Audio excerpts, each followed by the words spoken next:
गाजियाबाद में smart meter लगने के बाद से ही लोग परेशान हैं और उनकी परेशानी को दूर करने के लिए बिजली विभाग क्या कर रहा है, इसके बारे में सीधी जानकारी ले लेते हैं बिजली विभाग के चीफ पवन जी से। सर, स्मार्ट मीटर लगने शुरू हुए तो उसके बाद से ही लोग विरोध करने शुरू कर रहे हैं। कई बारी प्रदर्शन भी किया जा रहा है। तो ऐसे में उनकी समस्या का समाधान के लिए क्या कुछ किया जा रहा है? देखिए, स्मार्ट मीटर प्रदेश सरकार लेकर के आई है, बहुत अच्छी व्यवस्था है। हर एक उपभोक्ता को इससे हर तरीके की सुविधा उपलब्ध हो सके, यही सोच करके ये मीटर लाए गए हैं। स्मार्ट मीटर में अगर आपके किसी के भी घर पे लगा है, अगर आप इसे विजुलाइज करेंगे तो थोड़ी सी उनमें अभी अवेयरनेस धीरे धीरे हम पैदा कर रहे हैं। सारी अवेयरनेस पैदा हो जाने के बाद उनको कोई समस्या नहीं आएगी। स्मार्ट मीटर जो उनका विद्युत का उपभोग है उसका सही सही आकलन करता है, और उसके अलावा उनको प्रतिदिन अपनी यूपीपीसीएल स्मार्ट ऐप डाउनलोड करने के बाद उनको लगातार अपना कंजम्पशन, अपना खर्चा पर डे के हिसाब से दिखाई देता है कि हमने पर डे कितना खर्चा किया। ये बहुत सुविधा जो है वो उपभोक्ताओं को हमने उपलब्ध कराई है।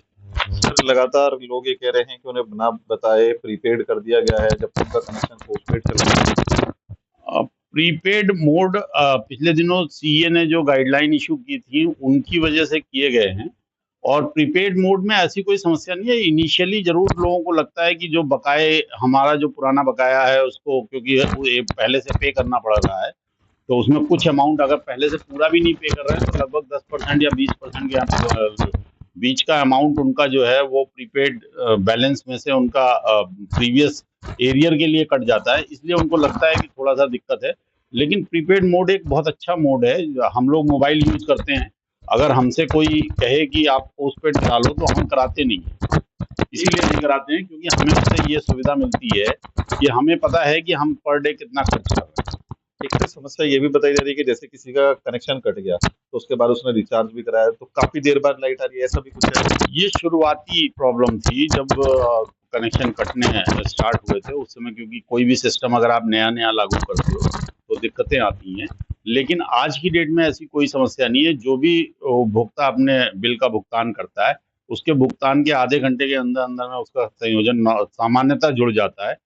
जो एक दो ऐसे उपभोक्ता होते हैं जिनका संयोजन ना जुड़े, तो उसको हम लोग तुरंत टेकअप करते हैं, जुड़वा देते हैं। सर, सोलर पैनल वालों का ये कहना है कि सोलर पैनल से जो कंजप्शन पहले हुआ करता था और बाकी जो बिजली मिलती थी उनके अगले महीने के बिल में जुड़ जाती थी, तो अब ये स्मार्ट मीटर लगने के बाद ये समस्या उनके सामने आ रही है कि वो कंजप्शन एड ऑन नहीं हो पा रहा है।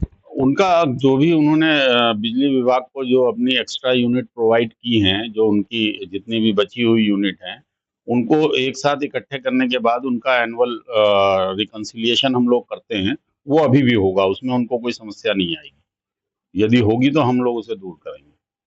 बिल्कुल, ये थे मेरे साथ इलेक्ट्रिक विभाग के चीफ, जिन्होंने हमें साफ तौर पे बताया है कि स्मार्ट मीटर एक नई टेक्नोलॉजी है और आने वाले समय में लोग इसके आदी हो जाएंगे। गाजियाबाद से वैभव शर्मा, जी मीडिया।